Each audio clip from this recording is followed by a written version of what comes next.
Good morning everyone. आज का हमारा टॉपिक है सेल और बैटरी। आपको दिख रहा होगा, इस पे लिखा भी है सेल और बैटरी। ठीक है, हमारा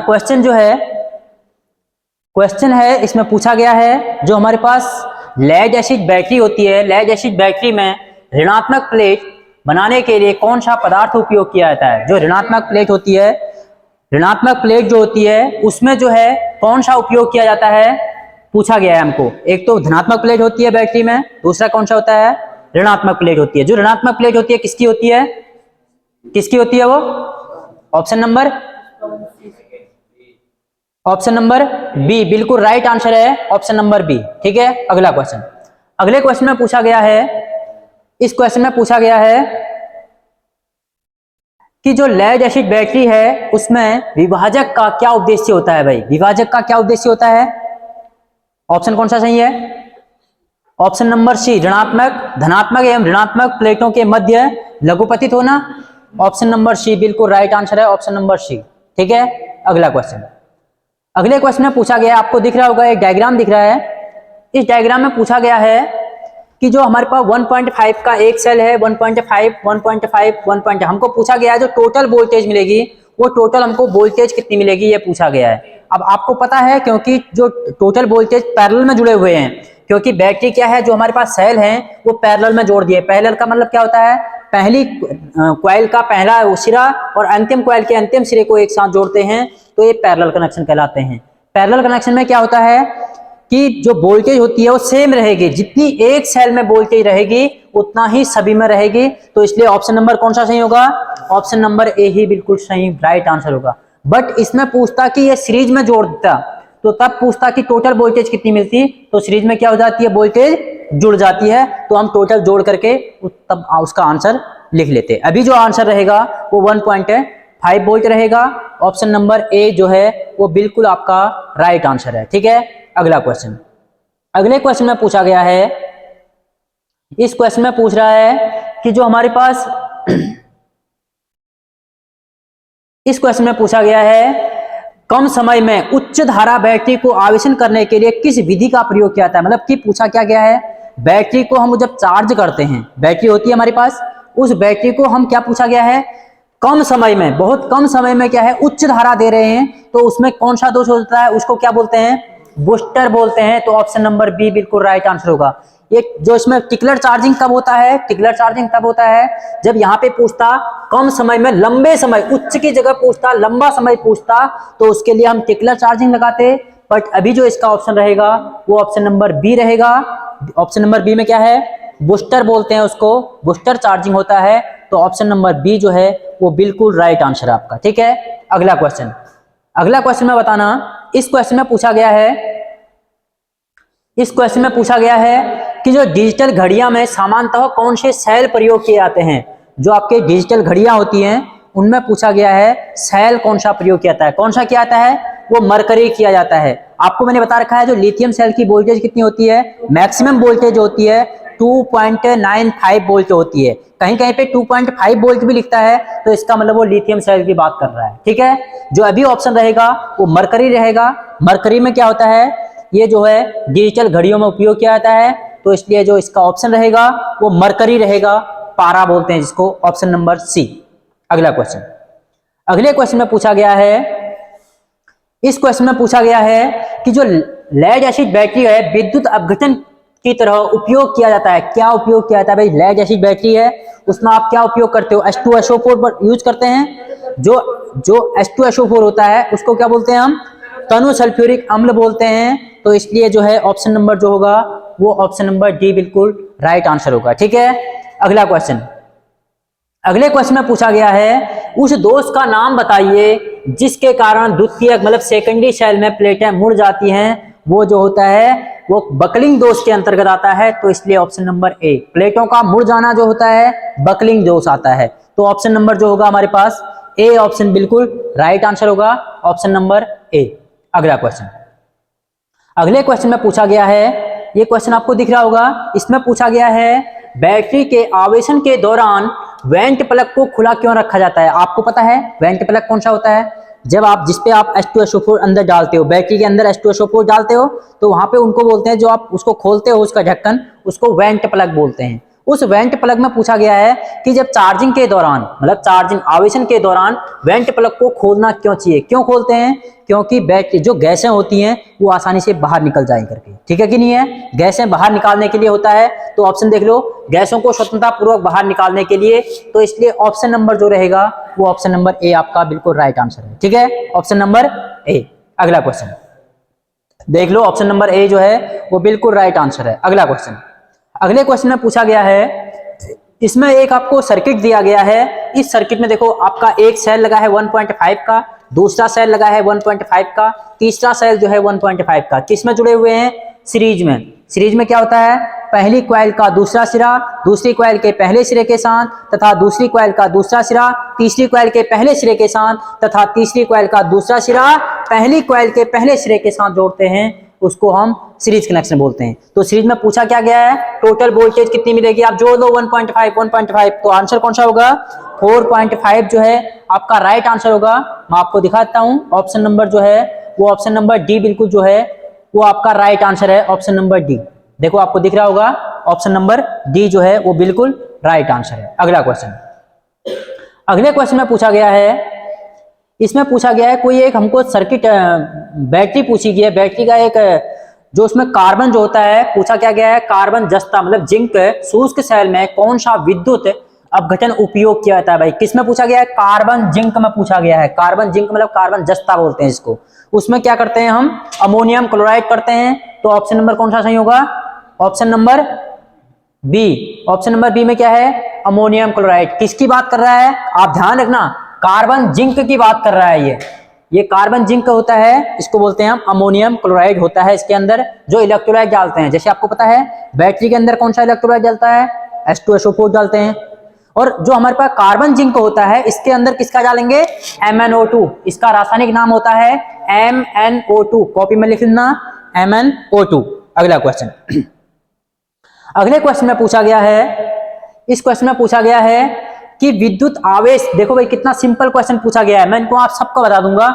इसमें पूछा गया है विद्युत आवेश की यूनिट पूछी गई, इकाई क्या होती है? कूलाम होती है। तो ऑप्शन नंबर कौन सा सही होगा? ऑप्शन नंबर डी बिल्कुल राइट आंसर होगा। मैं आपको देखो पहले ऑप्शन में दे रखा है वोल्ट।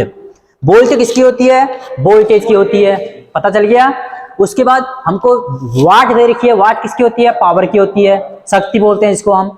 वाट किसकी होती है? पावर की। हम बोलते हैं ना हमारे पास 100 वाट का लैंप है, 50 वाट का लैंप है, तो वाट जो डिनोट करता है वो पावर को करता है, ठीक है। एम्पियर जो होता है वो विद्युत धारा, इलेक्ट्रिक करंट जो होती है, हम बोलते हैं हमारे घर में 1 एम्पियर करंट है, 2 एम्पियर करंट है, 5 एम्पियर करंट है, वो जो होती है विद्युत धारा को किस में लेते हैं? एम्पियर में लेते हैं। तो अभी जो इसका ऑप्शन रहेगा, आवेश की क्या होती है? कूलाम होती है। तो ऑप्शन नंबर जो है डी आपका बिल्कुल राइट आंसर है। अगला क्वेश्चन, अगले क्वेश्चन में पूछा गया है, इस क्वेश्चन में पूछ रहा है, देखो भाई बैटरी की क्षमता किस में ली जाती है? बैटरी को हम किस में मापेंगे? आप अभी आपने बोला कि हम विद्युत धारा को एम्पियर में लेते हैं, रेजिस्टेंस को, प्रतिरोध को ओम में लेते हैं। तो हमको पूछा गया है बैटरी की जो स्पेसिफिक जो बैटरी है उसको हम किस में लेते हैं, उसकी यूनिट क्या होती है? एम्पियर घंटा होती है। ऑप्शन नंबर बिल्कुल डी, ऑप्शन बिल्कुल राइट आंसर होगा, एम्पियर घंटा, जिसको हम बोलते हैं, इसको शॉर्ट में लिखते हैं AH, एम्पियर हावर। एम्पियर हावर में लेते हैं, तो इसलिए ऑप्शन नंबर डी बिल्कुल राइट आंसर होगा। आपको पता ही है वोल्टेज की होती है वोल्ट, वाट मतलब पावर की हो गई, एम्पियर वोल्ट किसकी होती है हमारे पास? आवेश को जो हम डिनोट करते हैं वो एम्पियर हावर में निकलता है, एम्पियर वोल्ट एम्पियर में निकलता है, ये ओम निकलता है हमारे पास, वोल्ट प्रति एम्पियर में निकलता है। तो इसलिए अभी जो ऑप्शन रहेगा वो आपका डी ऑप्शन बिल्कुल राइट आंसर है। अगला क्वेश्चन, अगले क्वेश्चन में आपको एक डायग्राम दिया गया है। इस डायग्राम में पूछा गया है, आपको दिख रहा होगा, इस डायग्राम में पूछ रहा है, डायग्राम दिया गया है, इसमें हमको पूछा गया है ये कौन सा डायग्राम है? कौन सा है हमारे पास? ऑप्शन नंबर बी जो है हमारे पास SCR मतलब सिलिकॉन कंट्रोल रेक्टिफायर है। देखो इसमें रेक्टिफायर मतलब डायोड लगे हुए हैं, आपको दिख रहा होगा। ये डायग्राम थोड़ा साफ नहीं दिख रहा है, फिर भी मैं आपको बता दूं ये रेक्टिफायर है। तो रेक्टिफायर इन्वर्टर कन्वर्टर जो होता है इन्वर्टर, वो ऑप्शन नंबर बी बिल्कुल राइट आंसर होगा, रेक्टिफायर है हमारे पास, ठीक है। अगला क्वेश्चन, अगले क्वेश्चन में पूछा गया है, इस क्वेश्चन में पूछा गया है कि जो हमारे पास लेड एसिड बैटरी में विशिष्ट घनत्व है, मतलब कि स्पेसिफिक ग्रेविटी को मापने के लिए किस उपकरण का उपयोग किया जाता है? भाई उपकरण पूछा गया हमको। अब देखो पहले आपको पता होना चाहिए जो स्पेसिफिक ग्रेविटी होती क्या है। जो बैटरी को हम उसमें H2SO4 घोल बनाते हैं उसको चेक भी तो करेंगे कि इसका जो स्पेसिफिक ग्रेविटी है कितना। उसको चेक करने के लिए हमारे पास कौन सा होता है? हाइड्रोमीटर होता है। तो ऑप्शन नंबर बी बिल्कुल राइट आंसर होगा, हाइड्रोमीटर होता है वो। ठीक है, हाइड्रोमीटर से क्या करते हैं हम? बैटरी की स्पेसिफिक ग्रेविटी चेक करते हैं, तो इसलिए बोलते हैं उसको हम हाइड्रोमीटर। अब आपको पता है हाइड्रोमीटर जो होता है हमारे पास ये अलग अलग रीडिंग होती है। इसमें एक फुल चार्ज होता है, हाफ चार्ज होता है, तीसरा होता है डिस्चार्ज। तो हाफ चार्ज की जो वोल्टेज होती है, जो फुल चार्ज जो हम बोलते हैं, फुल चार्ज की होती है 1250 से 1280 होती है। हाफ चार्ज की जो होती है वो 12 से 1250 के बीच में, नहीं 1200 से नीचे होती है। और जो हमारे पास डिस्चार्ज होता है वो 1100 वोल्ट से 1100 से कम होता है। इसलिए जो अभी ऑप्शन रहेगा वो ऑप्शन नंबर डी जो है बिल्कुल, बी जो है ऑप्शन नंबर बी बिल्कुल राइट आंसर होगा। अगला क्वेश्चन, अगले क्वेश्चन में पूछा गया है, इस क्वेश्चन में पूछा है, इसमें पूछा है कौन सी विधि में बैटरी को कम धारा पर लंबे, देखो भाई पूछा गया अब कम धारा पर लंबे समय तक चार्ज कहलाता है, वो टिकलर चार्जिंग कहलाता है। Option number B, option number B जो होता है वो बिल्कुल राइट आंसर होगा। क्योंकि क्या पूछा गया है? कम धारा देकर के लंबे समय तक किसमें देते हैं हम? टिकलर चार्जिंग के अंतर्गत देते हैं। तो इसलिए जो ऑप्शन रहेगा वो ऑप्शन आपका बी जो है वो बिल्कुल राइट आंसर होगा आपका। ठीक है, अगला क्वेश्चन, अगले क्वेश्चन में पूछा गया है, इसमें पूछा है फैराडे के विद्युत अपघटन के नियम का सूत्र पूछा है, केवल फॉर्मूला पूछा है हमको। फैराडे के कितने नियम है सबसे पहले पता होना चाहिए। फैराडे के 2 नियम हैं, कौन कौन से? एक होता है इलेक्ट्रोमैग्नेट नियम, दूसरा जो होता है इलेक्ट्रोलाइसिस नियम। जो इलेक्ट्रोमैग्नेट नियम होता है वो मोटर, जनरेटर, ट्रांसफार्मर में यूज किया जाता है। जो इलेक्ट्रोलाइसिस नियम होता है वो जो है हमारे पास किस पे यूज करता है? सेल और बैटरी में यूज होता है, जो वो इलेक्ट्रोलाइसिस होता है। तो हमको पूछा क्या गया है? उसका फॉर्मूला पूछा है। फॉर्मूला क्या होता है? M बराबर ZIT। ऑप्शन देख लो, M बराबर ZIT किसमें लिखा है? वो आपका राइट आंसर होगा ऑप्शन नंबर बी, M बराबर ZIT, ऑप्शन नंबर बी। अगला क्वेश्चन, अगले क्वेश्चन में पूछा गया है, इस क्वेश्चन में पूछा है बैटरी आवेशन में फाइन सेलेक्टर स्विच का क्या काम होता है? भाई वो धारा रेटिंग को सीमित करने के लिए लगाया जाता है। तो ऑप्शन नंबर कौन सा सही होगा? ऑप्शन नंबर ए ही बिल्कुल राइट आंसर है। वो धारा को सीमित करने के लिए लगाया जाता है, उसको कंट्रोलिंग बोलते हैं, कंट्रोलिंग स्विच। वो क्या करता है? सेलेक्टर स्विच क्या करता है? वो करता है धारा को नियंत्रित करता है। तो ऑप्शन नंबर ए ही बिल्कुल आपका राइट आंसर होगा। ठीक है, अगला क्वेश्चन, अगले क्वेश्चन में पूछा गया है, इस क्वेश्चन में पूछा गया है, देखो भाई क्या पूछा है? चांदी, चांदी मतलब सिल्वर की बात कर रहा है। सिल्वर का विद्युत रासायनिक तुल्यांक, ये तो आपको याद करने पड़ेंगे भाई। कॉपर का कितना होता है रासायनिक तुल्यांक, और हमारे पास सिल्वर का कितना होता है, गोल्ड का कितना होता है। मैं आपको बता दूं, जो हमारे पास सिल्वर पूछा गया है, सिल्वर का रासायनिक तुल्यांक पूछा गया है, ये होता है 1.1182 ग्राम प्रति कूलम होता है। तो इसलिए ऑप्शन नंबर डी बिल्कुल आपको लिखना पड़ेगा, याद करना पड़ेगा ये, ठीक है कि नहीं है? तो इसलिए ऑप्शन नंबर डी जो है वो बिल्कुल राइट आंसर होगा, ऑप्शन नंबर डी। अगला क्वेश्चन, अगले क्वेश्चन में पूछा गया है, इस क्वेश्चन में पूछ रहा है द्रवों में विद्युत धारा प्रवाह होने का कौन सा प्रभाव होता है? भाई अब देखो भाई किसमें पूछा है? द्रव, आपको पता है। अब देखो मैं चारों के चारों ऑप्शन बताता हूं आपको। पहले ऑप्शन में क्या पूछा गया है? हीटिंग। हीटिंग किस पे करते हैं? जैसे हीटर है हमारे पास और हमारे पास प्रेस है, उसमें हीट बनती है। जो हीटिंग इफेक्ट के अंतर्गत वो आता है जिसमें हीट बन रही है। और प्रकाशीय प्रभाव में जिसमें प्रकाश दिख रहा है, जैसे लैंप है और हमारे पास एलईडी है, ठीक है कि नहीं है? इसमें प्रकाश दिखता है तो प्रकाश। ये 2 ऑप्शन तो हमारे पास बिल्कुल ही गलत है। तीसरे में क्या पूछा है? मैग्नेटिक पूछा है। मैग्नेटिक में क्या होता है? ट्रांसफार्मर, मोटर आता है। हमको पूछा क्या गया है? लिक्विड में पूछा गया है, तो वो कौन सा होता है? रासायनिक होता है, जिसमें सेल और बैटरी आती हैं। तो इसलिए ऑप्शन नंबर कौन सा सही होगा? ऑप्शन नंबर डी जो है वो बिल्कुल राइट आंसर होगा। वो केमिकल इफेक्ट होता है। केमिकल इफेक्ट कैसे बनाते हैं? जब हम एक तेजाब की मात्रा लेते हैं, तेजाब को पानी में बूंद बूंद करके डालते हैं, उसका जो रेशो का अनुपात होता है वो भी आपको पता होना चाहिए। वो रेशो का अनुपात जो होता है वो 1:3 में डाला जाता है। मतलब कि 3 अनुपात जो है वो 3 अनुपात में क्या बताता है? 1 अनुपात में हम 1 लीटर, हमारे पास क्या है? तेजाब है, तो उसमें 3 लीटर जो डालेंगे हम पानी की मात्रा को डालते हैं। इसलिए जो रहेगा वो ऑप्शन नंबर डी ही बिल्कुल राइट आंसर होगा। अगला क्वेश्चन, अगले क्वेश्चन में पूछा गया है, इसमें क्या पूछा है, लिथियम। देखो भाई आ गया है, लिथियम सेल का निगत वोल्टेज कितनी होती है, आप मुझे बताइए फिर। अब 2.5 कितना होगा लिथियम का, मैंने अभी बताया था आपको 2.5, मतलब होता कितना है 2.95 होता है। अब देखो हमको 95 तो कहीं पे ऑप्शन में नहीं दिख रहा है, तो इसलिए कौन सा हमको ऑप्शन के अकॉर्डिंग भी जाना है। आप बताओगे सर ने तो हमको 2.95 बता रखा है, आपको ऑप्शन के अकॉर्डिंग बात करें तो इसका ऑप्शन कौन सा सही होगा, 2.5 ही रहेगा। तो इसलिए ऑप्शन नंबर डी बिल्कुल राइट आंसर होगा। मैं आपको सभी का बता देता हूं, 1.2 जो होता है डिस्चार्जिंग सेल का होता है, जो हमारे पास लेड एसिड बैटरी की होती है। उसके बाद 1.5 किसका होता है, ड्राई सेल का होता है। जो ड्राई सेल होता है उसका 1.5 होता है। 1.08 होता है ये, यहाँ पे 1.8 लिखा है, यहाँ पे 1.08 जो होता है ये हमारे पास किसका होता है, लिथियम का होता है। तो आप एक बार इसको मिला लेना आप, ठीक है। नहीं सॉरी, लिथियम का तो होता है 2.5, ये जो होता है हमारे पास एक 1.वोल्टाइक सेल, सॉरी याद आ गया मुझे, वोल्टाइक सेल, ये पर 1.08 होता है, ध्यान रखना 1.0 जो होता है वोल्टाइक सेल का होता है। अभी जो ऑप्शन रहेगा वो हमारे पास डी रहेगा, 2.5 वोल्ट। अगला, अगले क्वेश्चन में पूछा गया है सिल्वर ऑक्साइड बैटरी में कौन सा पदार्थ है कैथोड। कैथोड मतलब देखो भाई, कैथोड को क्या लिखते हैं, नेगेटिव लिखते हैं। पूछा गया है कैथोड, क्योंकि एक एनोड होता है दूसरा कैथोड होता है। एनोड जो होता है वो धनावेश होता है, जो कैथोड होता है वो ऋणावेश होता है, ठीक है। हमको कैथोड की बात कर रहा है। कैथोड इलेक्ट्रोड की तरह उपयोग किया जाता है, वो क्या किया जाता है फिर मुझे बताइए। कैथोड के रूप में क्या करते हैं, वो जिंक को करते हैं, जिंक मतलब जस्ते को करते हैं हम, ठीक है। ऑप्शन नंबर ए, कैथोड के रूप में जिंक को करते हैं, एनोड के रूप में कैथोड को, इसको कार्बन को करते हैं हम इस पे, ठीक है कि नहीं है। तो इसलिए अभी जो ऑप्शन रहेगा वो जिंक रहेगा, जिसको हम जस्ता बोलते हैं। ऑप्शन नंबर ए जो है वो बिल्कुल राइट आंसर है। अगला क्वेश्चन, अगले क्वेश्चन में पूछा गया है, इस क्वेश्चन में पूछा गया है कि जो हमारे पास द्वितीयक सेल किस नियम पर कार्य करते हैं। देखो भाई कितना अच्छा क्वेश्चन पूछा है।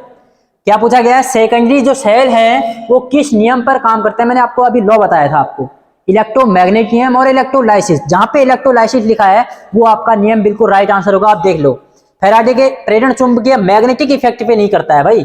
ऑप्शन नंबर इलेक्ट्रोलाइसिस, देखो ये लिखा है इलेक्ट्रोलाइसिस, किस पे, Faraday law of electrolysis. Option number C बिल्कुल राइट। ये किस में पूछा गया है, फैराडे लॉ ऑफ इलेक्ट्रोमैग्नेट जो पूछता है ये मोटर में।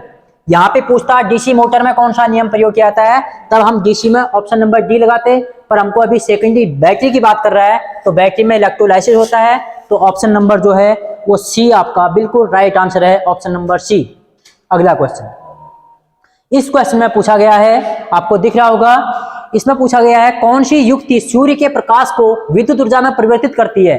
जो सूर्य का प्रकाश होता है उसको विद्युत ऊर्जा में बदलता है, वो वोल्टाइक फोटोवोल्टाइक सेल होता है। इसलिए ऑप्शन नंबर ए बिल्कुल राइट आंसर होगा। जैसे आपने देखा होगा हमारे पास सूर्य की किरणें किसमें आती हैं, सौर एनर्जी होती है, एनर्जी मीटर हमें सौर एनर्जी लगे होते हैं, उस पर क्या होती है, सूर्य की प्रकाशें चलती हैं, उससे क्या होता है, हम उससे क्या लेते हैं, इलेक्ट्रिसिटी लेते हैं।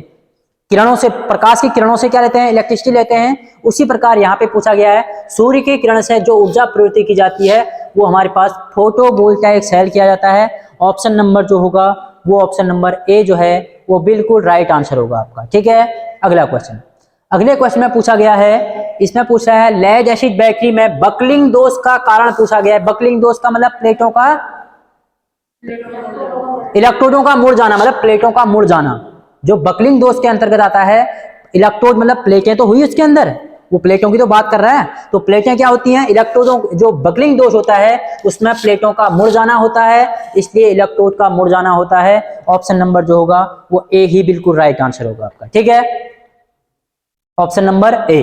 अगला क्वेश्चन, अगले क्वेश्चन में पूछा गया है, इस क्वेश्चन में पूछा गया है जो हमारे पास लेड एसिड शेल होती है उसमें आवेशन की रासायनिक क्रिया के दौरान धनात्मक प्लेट, मतलब कि पॉजिटिव प्लेट की बात कर रहा है, मैं क्या आएगा, क्या होगा उसमें, वो कौन सा होता है, PbO2 होता है। किसकी, धनात्मक में पूछा गया है। धनात्मक में PbO2 होता है और ऋणात्मक में क्या होता है, PbSO4 होता है। तो वो ऋणात्मक की बात कर रहा है, तो अभी जो ऑप्शन रहेगा वो कौन सा रहेगा, ऑप्शन नंबर बी में क्या है, PbO2, मतलब बिल्कुल राइट आंसर होगा PbO2, लेड पर ऑक्साइड बोलते हैं जिसको हम, ठीक है। अगला क्वेश्चन, इस क्वेश्चन में पूछा गया है विद्युत अपघटन के दौरान एकत्रित द्रव्यमान की गणना करने का सूत्र पूछा है। आपको पता है M = Zt ग्राम मीटर होता है तो ऑप्शन नंबर जो होगा आपका बी बिल्कुल m बराबर जेड आई टी, बिल्कुल ऑप्शन नंबर जो होगा वो बी जो है बिल्कुल राइट आंसर है। अगला क्वेश्चन, अगले क्वेश्चन में पूछा गया है जो हमारे पास सौर सेल में तापमान के संदर्भ में निगत शक्ति पर क्या प्रभाव पड़ता है भाई, क्या प्रभाव पड़ता है? वो तापमान में कमी के साथ क्या हो जाता है, कमी हो जाती है। निगत वोल्टेज होती है वो तापमान में कमी के साथ कमी होती है। तो ऑप्शन नंबर जो रहेगा वो डी रहेगा, ऑप्शन नंबर डी। आप भी इन क्वेश्चनों को एक बार चेक कर लेना। अगला क्वेश्चन, अगले क्वेश्चन में पूछा गया है विद्युत रासायनिक सेल निरावेशन की रासायनिक क्रिया के दौरान ऋणात्मक प्लेट, अब क्या पूछ दिया इसने, ऋणात्मक किस समय, निरावेशन के समय पूछा गया है। तो वो निरावेशन के समय क्या होती है, वो PbSO4 होती है। लेड पर क्या होती है, लेड सल्फेट होती है। लेड सल्फेट मतलब ऑप्शन नंबर सी में जो होगा वो आपका बिल्कुल राइट आंसर होगा, ऑप्शन नंबर सी। अगला क्वेश्चन, अगले क्वेश्चन में पूछा गया है जो हमारे पास लेड एसिड बैटरी में कठोर सल्फेशन दोष को कैसे जाना जाता है, कठोर सल्फेशन दोष को कैसे जाना जाता है, किससे जानते हैं हम, बैटरी में कम धारा से लंबे समय तक पुनः आवेशित करके जो होता है वो कठोर सल्फेशन दोष को जाना जाता है। तो ऑप्शन नंबर कौन सा सही होगा, ऑप्शन नंबर सी में है बैटरी को कम धारा से लंबे समय तक चार्ज करना। और पूछेगा जो सल्फेशन दोष होता है ये किसके अंतर्गत आता है, ये जैसे हम बोलते हैं टिकलर चार्जिंग होता है उसके अंतर्गत आता है। टिकलर चार्जिंग में होता क्या है, बैटरी को कम धारा दे करके लंबे समय तक चार्ज किया जाता है, वो टिकलर चार्जिंग के अंतर्गत आता है। अगला क्वेश्चन, अगले क्वेश्चन में पूछा गया है, इस क्वेश्चन में पूछा गया है कि जो हमारे पास देखो समानांतर युग में परिपथ में यदि एक सेल को विपरीत ध्रुवता के साथ जोड़ दिया जाए, किसमें पूछा गया है, ध्यान रखना समानांतर में पूछा गया है। समानांतर मतलब कि हम पैरेलल में बैटरी को एक उसकी बैटरी को उल्टी जोड़ दें तो क्या होगा, पूछा गया है क्या होगा, शॉर्ट सर्किट हो जाएगा। तो ऑप्शन नंबर शॉर्ट सर्किट कहां पे है, ऑप्शन नंबर सी जो है बिल्कुल आपका राइट आंसर होगा। देखो मैं इसके आपके दोनों आंसर बता देता हूं। जब आपको यहाँ पे सीरीज पूछेगा तो सीरीज में क्या होता है, जब एक बैटरी को हम उल्टी ध्रुवता के साथ जोड़ते हैं, जो उसके साथ तीन बैटरी लगी हुई है, जैसे 1.5 1.5 के तीन बैटरी सीरीज में जुड़ी हुई है, एक बैटरी को आप निगत वोल्टेज से अपोजिट जोड़ देते हो तो उसकी दो बैटरी की वोल्टेज क्या होती है, खत्म हो जाती है, एक बैटरी बचेगी तो 1.5 ही हमारा आंसर आएगा। पर अभी हमको क्या पूछा गया है, इसमें समानांतर युग में पूछा गया है तो उसमें शॉर्ट सर्किट हो जाएगा, क्योंकि समानांतर में क्या होता है, शॉर्ट सर्किट हो जाएगा, हम प्लस माइनस को उल्टी जोड़ दें तो इसलिए ऑप्शन नंबर सी बिल्कुल राइट आंसर होगा। अगला क्वेश्चन, अगले क्वेश्चन में पूछा गया है धातु की सतह में क्षरण नियंत्रण हेतु कौन सी तकनीकी का उपयोग किया जाता है भाई, किसका प्रयोग करते हैं हम, कैथोडिक सुरक्षा। ऑप्शन नंबर जो कैथोडिक सुरक्षा होती है उसका प्रयोग करते हैं, बिल्कुल राइट आंसर है कैथोडिक सुरक्षा। लास्ट वाला क्वेश्चन पूछा गया है, इसमें पूछ रहा है बैटरी में आवेशन के समय हाइड्रोमीटर का उद्देश्य क्या होता है भाई, हाइड्रोमीटर क्या करता है भाई, ये पूछा गया है। क्या करता है वो, बैटरी के निरावेशन को स्तर को निकालने के लिए प्रयोग किया जाता है, क्या प्रयोग करता है, क्या पूछा गया हमको, बैटरी में आवेशन में हाइड्रोमीटर का क्या उपयोग होता है, विद्युत विशिष्ट गुरुत्व को मापता है। तो ऑप्शन नंबर जो होगा वो ऑप्शन नंबर जो है वो बिल्कुल जो है राइट आंसर होगा। नेक्स्ट वीडियो जो है मैं आपको अगली वीडियो में बताऊंगा, ठीक है, थैंक यू। नहीं सेव कर लो आप।